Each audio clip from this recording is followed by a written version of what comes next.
Florida, and she likes dogs and unicorns. Excellent. So I'm so glad that y'all can hear me. I have everyone on mute right now, but as we get into our badge today, I'll unmute you guys and we'll have some good time to talk. So I'd just like to welcome you guys to Girl Scouts Connected, a virtual programming by Girl Scouts South Carolina Mountains to Midlands and Girl Scouts of Eastern South Carolina. So this badge is being recorded, so y'all can go back and watch it later in case you miss any of the steps or if you don't have your supplies ready just yet. All right, friends. So give me a thumbs up in the air if you can see my screen. It says Girl Scouts Connected. Perfect, got a few thumbs up. Awesome, hi Lisa. All right, girls, our badge today is Animal Helpers. So we are going to be going over our Girl Scout Promise and Law to start it off. So you can say it along with me, but everyone is on mute, so you'll only hear my voice. We'll start with the Girl Scout Promise. On my honor, I will try to serve God and my country, to help people at all times, and to live by the Girl Scout Law. The Girl Scout Law is I will do my best to be honest and fair, friendly and helpful, considerate and caring, courageous and strong, and responsible for what I say and do. And to respect myself and others, respect authority, use resources wisely, make the world a better place, to be a sister to every Girl Scout. All right, and just to get started, we'll just go over our badge requirements. So we'll be doing steps 1 through 4 together today. So we will be exploring the connection between humans and animals. We will find out how animals help keep people safe. We'll know how animals help people emotionally. And we'll check out how animals help people with disabilities. And we will go over step 5 together so you know how to complete it on your own. But you can also look up for an email that will be sent to you later today with the steps and the supplies and everything you'll need to complete step 5. So we'll go ahead and get started on step number 1. So let's see, out of all my friends that are here with us today, raise your hand if you have a dog at home. See, Jilliana has a dog, Taylor has a dog, Caroline. Cameron, I see your cat with you. Very fun. And some of our friends don't have video, but that's okay. Let's see, good. So do you know that dogs come from wolves? And they descended from wolves about 30,000 years ago. And they evolved with humans along the way. So they've gotten really good at being able to communicate with us. And we've been able to communicate with them as well. So they've been able to read our emotions, understand our tone of voice, and respond to our commands. So when you're talking to a dog, a lot of people call it dog speak. So who thinks that they're good at dog speak? Can you raise your hand? Or drop a comment? If you think you're good at understanding what dogs are trying to say.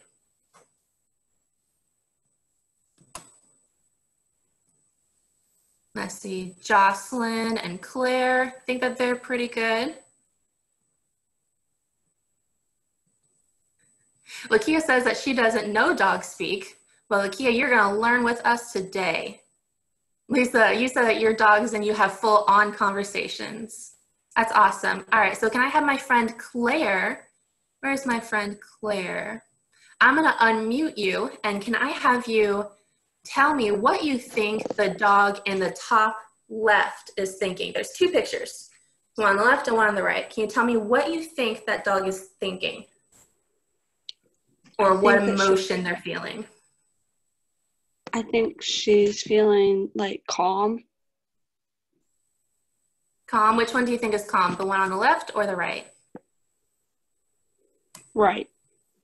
Right, awesome. And what do you think the dog on the left, the same dog, but the picture on the left is feeling? Curious. Curious. But what do you say those 2 things? What about the way that they're sitting or looking makes you think that?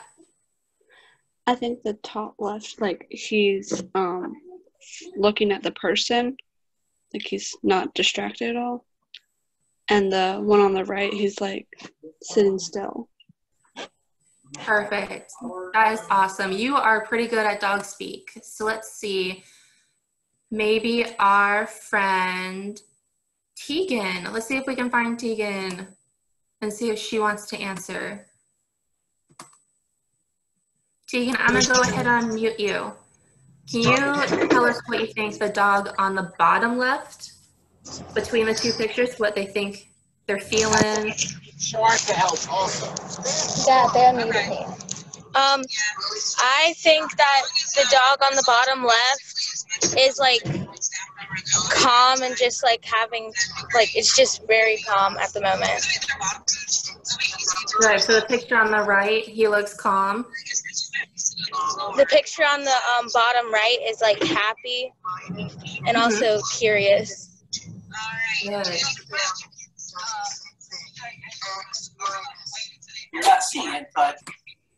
Yeah, y'all are doing an awesome job. So dog speak is pretty easy because you can see like their eyebrows moving, their tongues hanging out of their mouth. It's pretty easy to be able to see what they're thinking or feeling because they have really good facial expressions.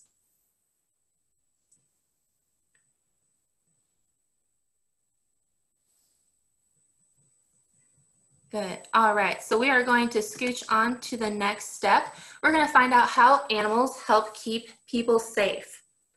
So many animals rely on sense of smell to help them navigate through the world. So what do you think how do you think your smell compares to a dog? Do you think it's better than a dog's or do you think it's worse?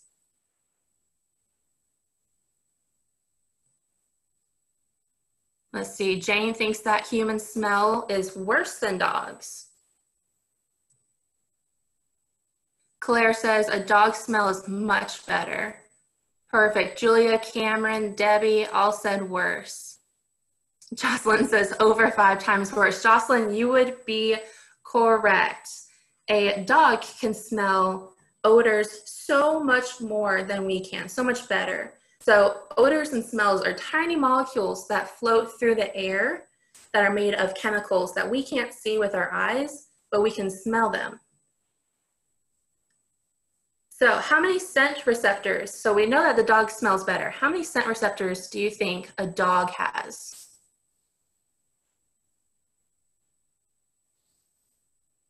And I'll give you a hint. It is over 1 million.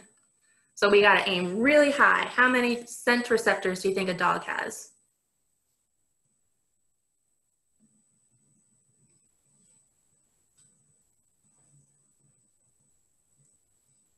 Our friend Claire says 200,000.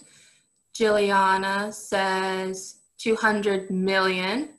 And Jocelyn, that is a number that I don't know. It looks like 1 trillion. Annalise is 1.2 million. Caroline, 1.4. These are all great guesses.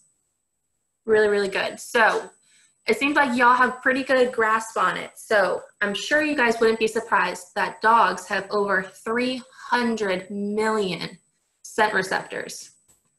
And that is so surprising to me because as humans, we only have 5 million.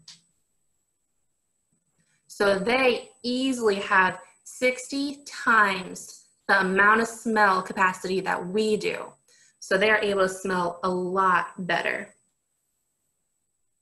So because dogs have a larger nasal membrane, you know, like their noses are pretty big and they have little wet spots on the side, they're able to collect more information about their environment, the people, and the animals that they are around. So let's see. Would anyone like to try and tell us what jobs do you think that dogs can have while using their nose? I have 2 pictures on the screen, but let's see. Would anyone like to try and tell us what job they think? Let's see. Katie, I see your hands raised. All right, Katie, you're unmuted. What job do you think dogs have? Well, they can like smell danger, or like some dogs, they can like smell when their owners are going to have like a seizure or something, and then like they can bring their like insulin pack or whatever if they're diabetic or something when they need it, and they can help them by that. Katie, that is perfect. You gave a few examples. They can help smell when people are about to have seizures. They can help diabetics. They can smell danger. Those are all very big jobs for dogs to have. Does anyone else think they have any more ideas?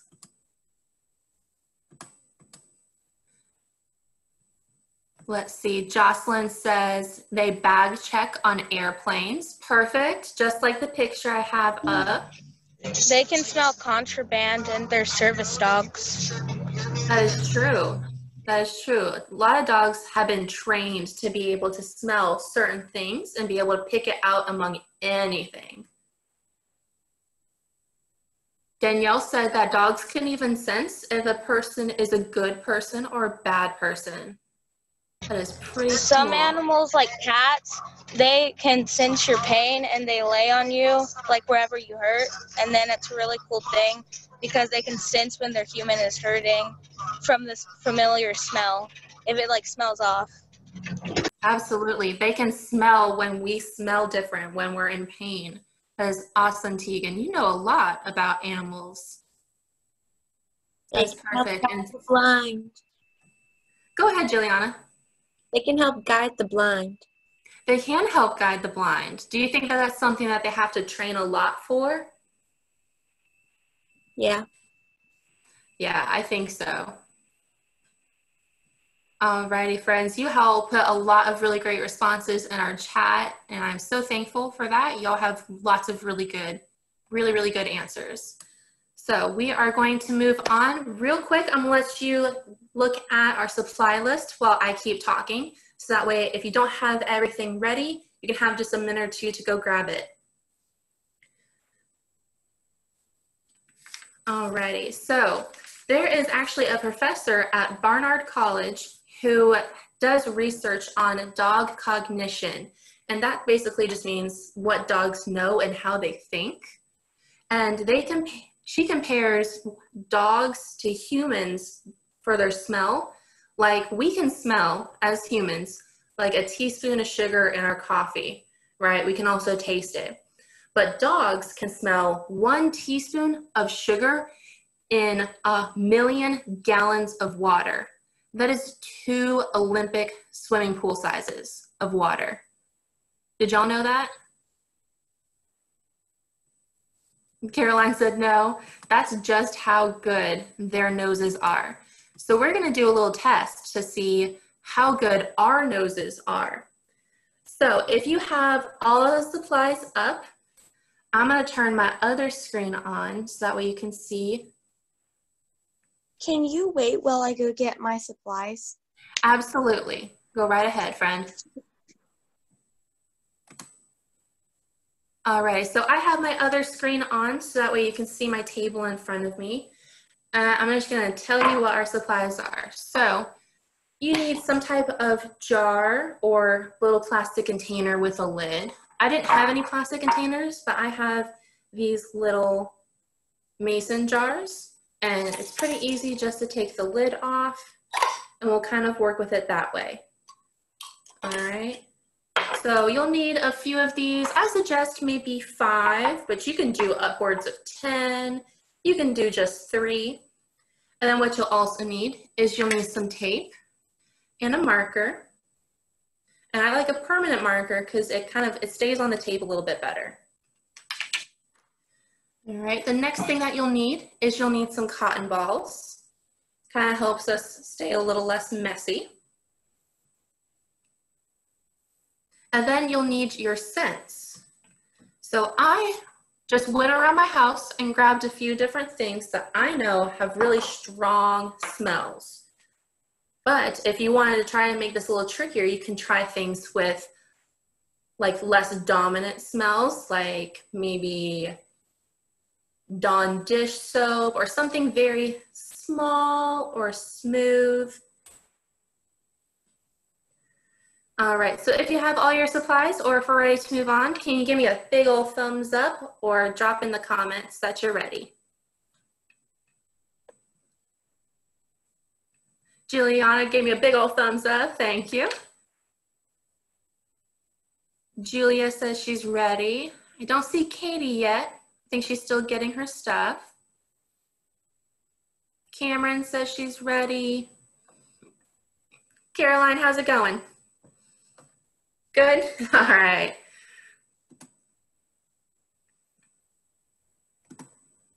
Perfect. Sarah says she's not ready. Okay, Sarah, we'll give you just a minute. Jane says she's almost done. Alrighty, what types of smells or scents are y'all using today? I have hot sauce. I have some lavender essential oil. I have lemon juice. And then I also have cinnamon and vanilla because they are some of my favorite smells. Let's see, Annalise is using toothpaste. Awesome.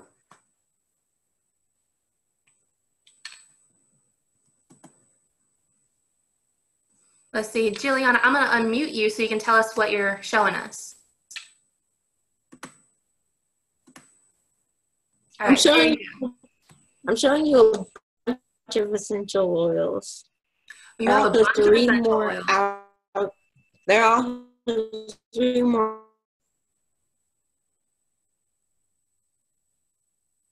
out.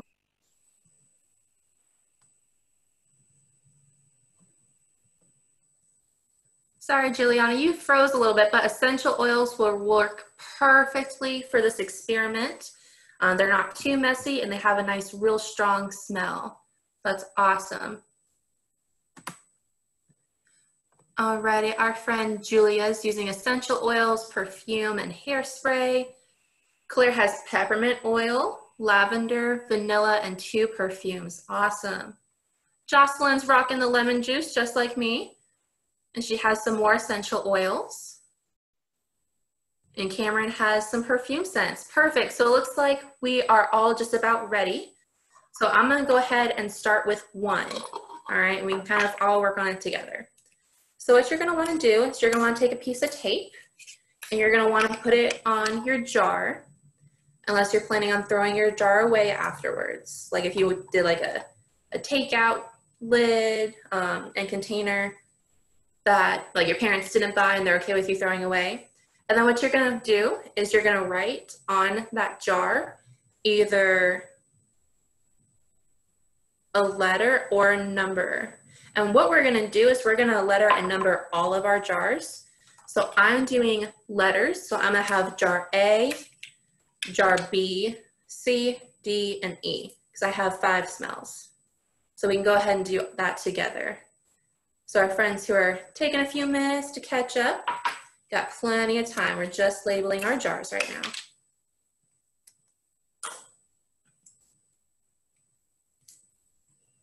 And this is part of our science experiment because when we get to test it out, we don't want people to know what the smell is because we want them to guess what it is.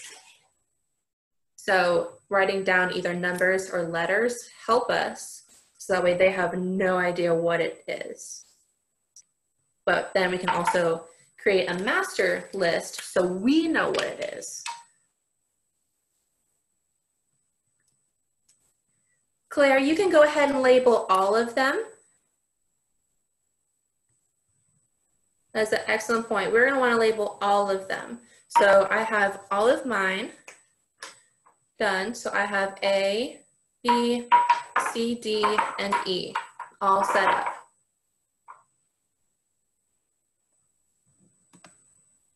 How are we doing, friends?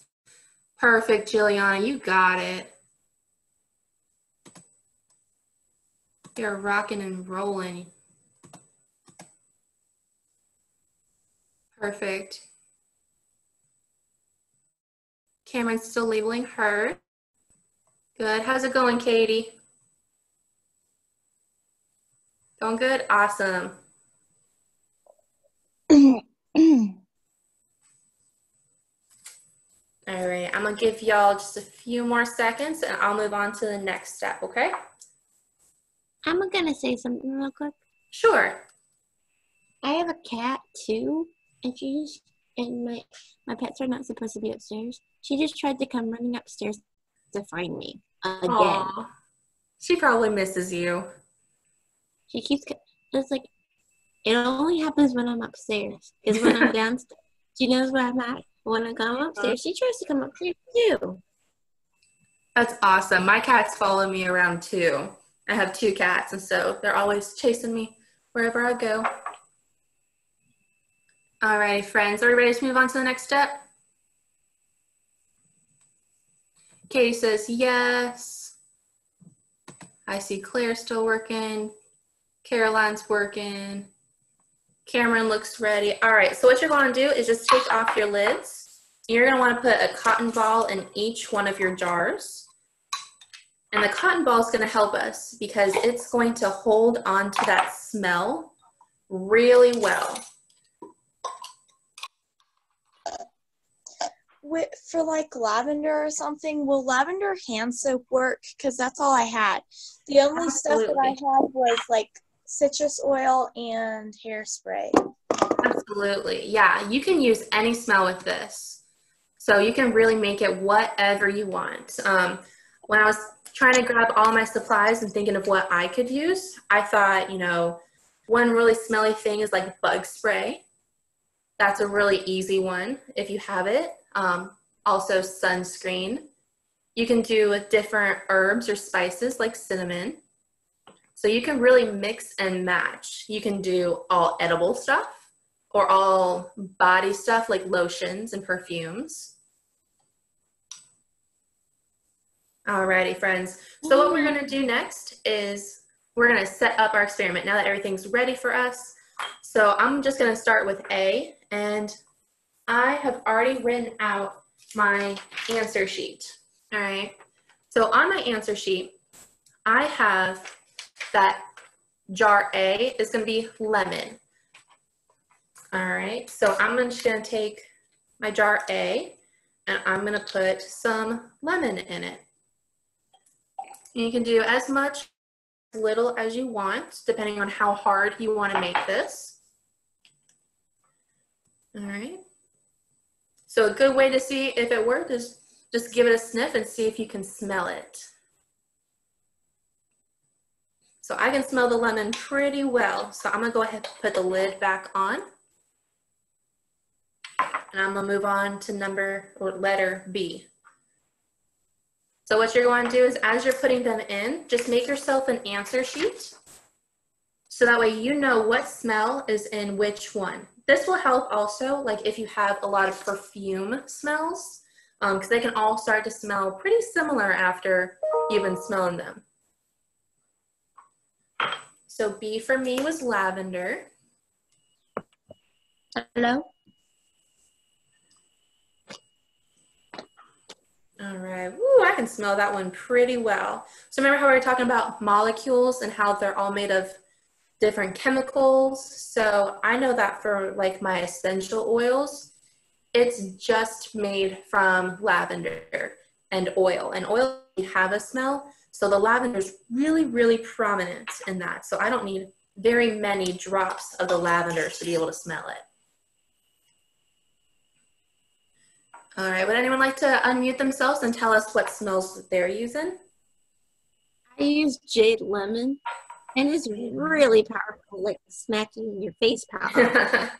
It sounds like it. Never smelled jade lemon before. So I'm using like hairspray, citrus oil, and lavender hand soap, but like I'm putting 3 cotton balls into each, and then it will make a more cuter and more powerful smell. Awesome, Katie. You're really using your scientist brain to try and figure out how to make it super packing a punch. I'm not good at science in school, but I'm good at science when I'm just playing around. That's okay. I feel like I'm better at science now than I was in school. Ooh, this hot sauce is strong. Anyone else have a super, super strong one that kind of like hits you? a little bit?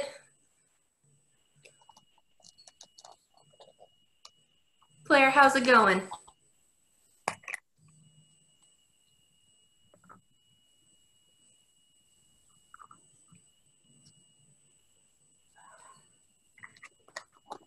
Claire's using vanilla. It's going good. Awesome. All right, so I'm just following my cheat sheet, making sure I'm putting the right ones in the right.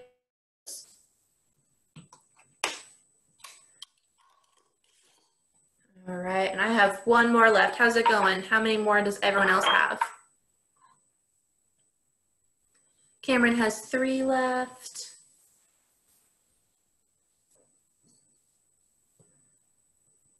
Perfect.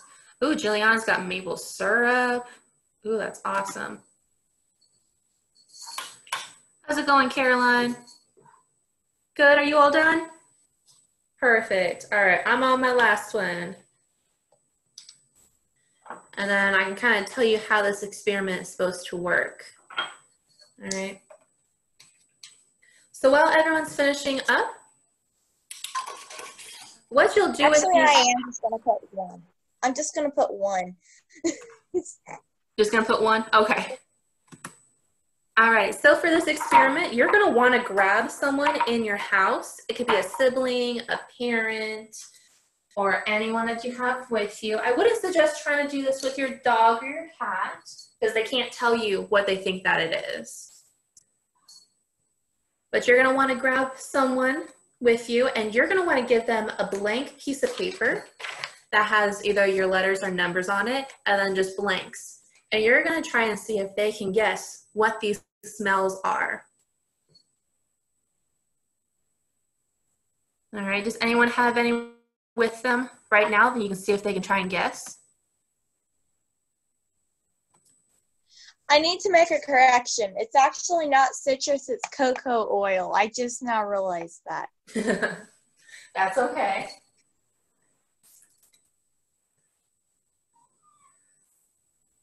All right, Cameron said both your parents and sisters are working. That's okay. Well, now that your experiment is set up, you can do it with them later. All right, does anyone have anyone that they can test it on real quick?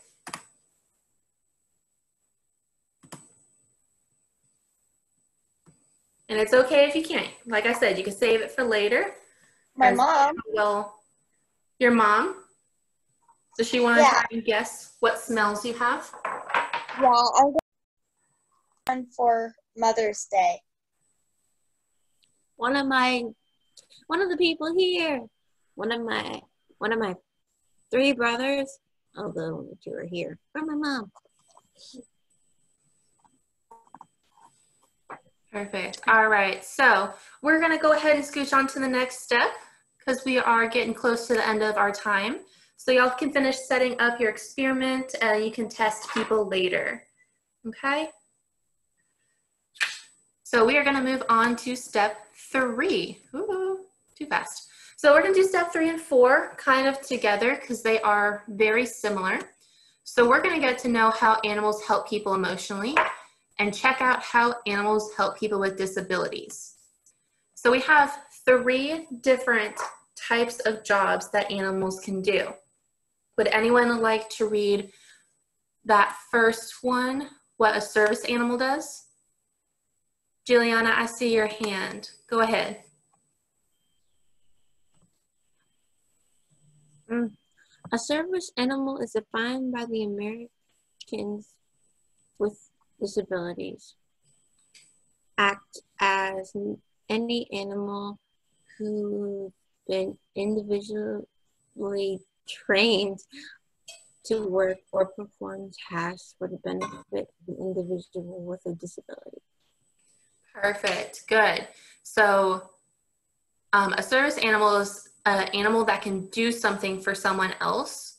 So like we said earlier, someone said that they can detect when a diabetic has like a blood sugar drop and they need their insulin. So that animal is able to do something for that person.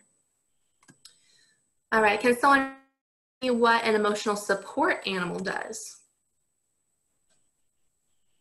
Katie, go ahead and unmute yourself and go ahead. Emotional support animal, an animal that provides therapeutic support to someone with a mental illness. These animals are prescribed by a licensed medical professional who says it's necessary for the individual's mental health. Perfect. Thank you, Katie. All right, and our last one, a therapy animal. Would someone like to read that one? Let's see, maybe someone we haven't heard from. Julia, I'm not able to see you, but can I unmute you and have you read that one for us? The therapy animal? Yes, can you read therapy animal for us? An animal that's been trained to provide certain people with animal contact. Therapy animals interact with a variety of people when they're on duty. Perfect. Thank you, Julia. All right, so now I have a few different animals and their jobs, and can y'all tell me which one they fit in between those three? So, a hearing dog for someone with a hearing impairment, which category would they fit under? Would they be a service animal, an emotional support animal, or a therapy animal? Let's see, I see Claire typing.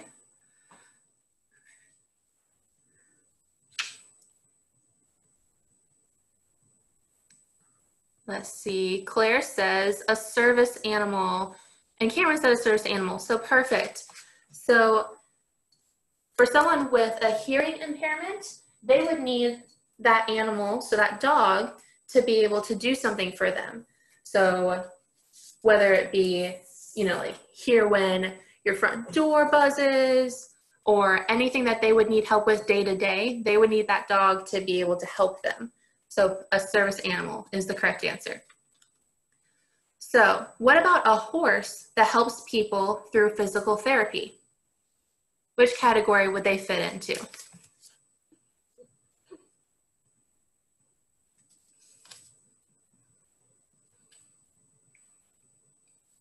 Perfect. Claire said therapy. Annalise, Cameron, Josie, they all said therapy. So that one was a little bit of a giveaway because I said physical therapy. But y'all are all correct. What are some other types of jobs that animals and that therapy animals can do? Well, there was this one dog. I don't know if it's a therapy dog. Yeah, it is. But like, his name was Barry, and he was a Saint Bernard, and he was on the Swiss Alps pass. And so, like, whenever an avalanche would come or something, he would like unbury them from the avalanche. So that's a perfect example of a working dog. They have a little bit of a bigger job, kind of like the dogs that work at the airport that detect different smells and things like that. They have a very specific job. These animals are specifically for helping people.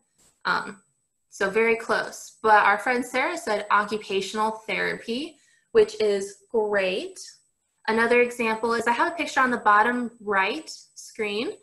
There are certain dogs that like go into hospitals or into hospice care to help provide people, you know, that emotional relief of being there. Claire, that's a perfect example. She said that she has a friend who is autistic who goes to a horse therapy center, and she rides horses and it helps her feel calm. So perfect, Claire. That's exactly what I was looking for. All right, and I have one more. What about a dog that helps its owner with anxiety? Which category would it fit in? Service animal, emotional support animal, or therapy? Emotional support. It would be emotional support. We said that at the same time, Katie. Awesome. Y'all are doing excellent. All right. So all these types of animals, no matter what their job is, they do lots of different training and they need lots of qualities that make them a good service animal or emotional support animal or a therapy animal. So we actually have a guest with us today, and her name is Taylor. and she is here to talk to us about her and her service dog, Unique. So Taylor, if you want to go ahead, unmute yourself. There we go. Perfect. Taylor, can you just introduce yourself and your dog? I'm Taylor, and this is Unique. Perfect. So what does Unique help you with? She helps me with my seizures. How does she help you with your seizures? She alerts my parents in the middle of the night if I have a seizure. Good. That's awesome. So just like we talked about earlier, someone said, when we were talking that the perfect example is, a dog that can do something for someone else. So she is a service animal for Taylor. So would anyone like to ask Taylor some questions about what her life is like with a service animal, or maybe how she came to be able to have Unique?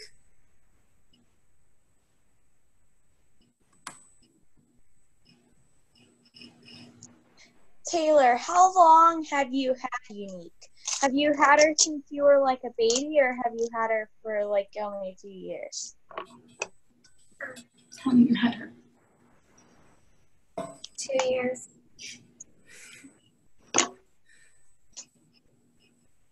Awesome. Our friend Claire chatted us. She said, how did you get Unique?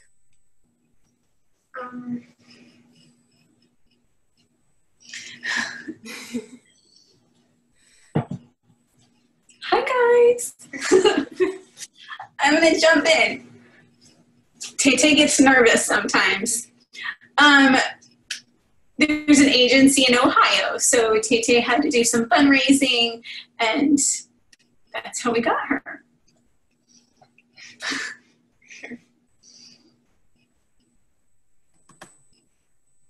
Awesome. Does anyone have any questions for Taylor? Our friend Sarah said that it's so cool that you are hanging out with us today. Annalise wants to know, how old is Unique? She's 4.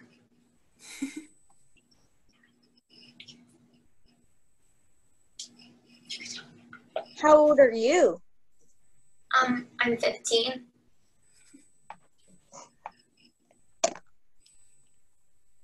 Perfect. So Lisa Brown wants to know, how does Unique alert your parents? What does she do? She barks.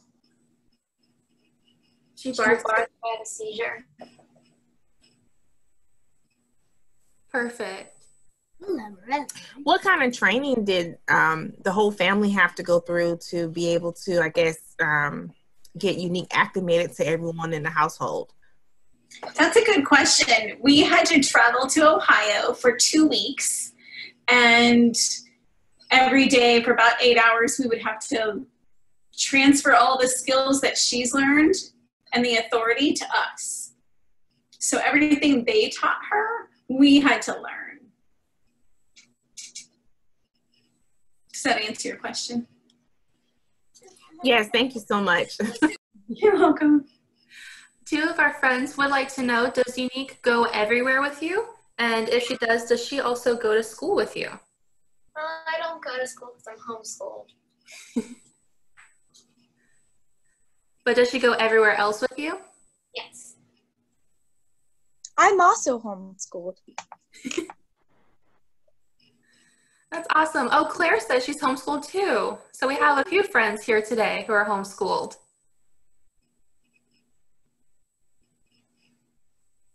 And Sarah's homeschooled too. Y'all, we're becoming good friends. All right, does anyone have one last question for our friend Taylor?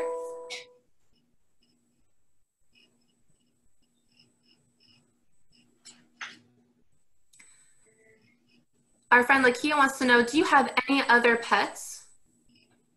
No, just Unique. Okay, perfect. All right, so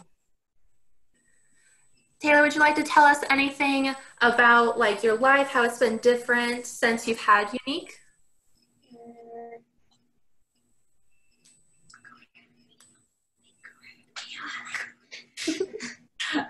I think peace of mind is one of the biggest things that Unique has provided all of us and the family.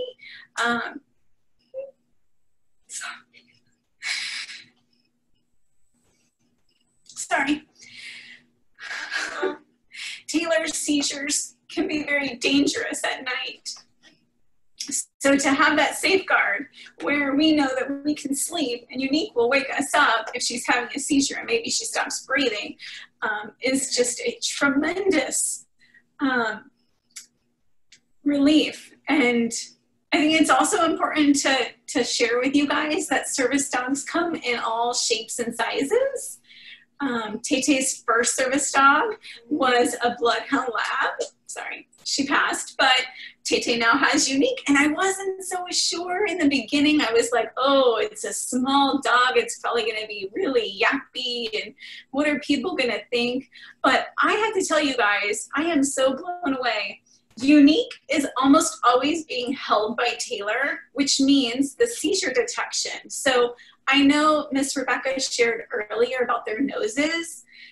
So it's pretty cool that the very first time Tay-Tay had a seizure and with her first dog and the dog was alerting, we were sniffing Taylor like crazy. But it was a scent that you and I couldn't smell. Can we not bring that up? Sorry. Tay-Tay's like a little dramatic. But it's a smell that you and I can't smell, but a dog can. And sometimes we can have an alert anywhere from 30 minutes to an hour before Taylor's seizure during the day. And so we just have her go somewhere safe so she doesn't fall down. And it's pretty amazing. Perfect. Thank you so much for sharing. A lot of our friends today said thank you so much for being able to talk about it and be able to help us better understand what it means to have a service animal and how they can help us.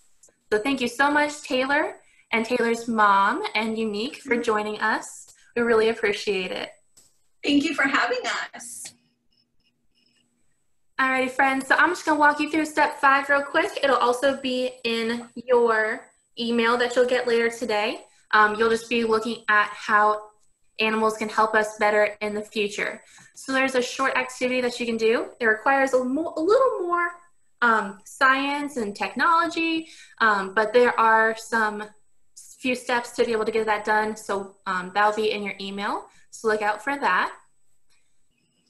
And that is all that we have today. So once you complete that step 5, you will have earned your Animal Helpers badge.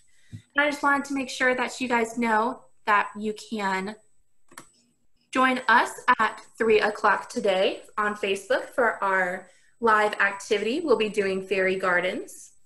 And then today again at 5, we'll be back on Zoom doing an 80s fashion party. And then next week at 10 a.m. we'll be doing badge work again, but we're gonna be doing cybersecurity basics. So just wanted to thank you all again for coming. I hope you enjoyed today. I know that I have. And another super big thank you for Taylor for coming to join us. Thank you all. Have a great rest of your day. Bye. Bye, friends. Bye.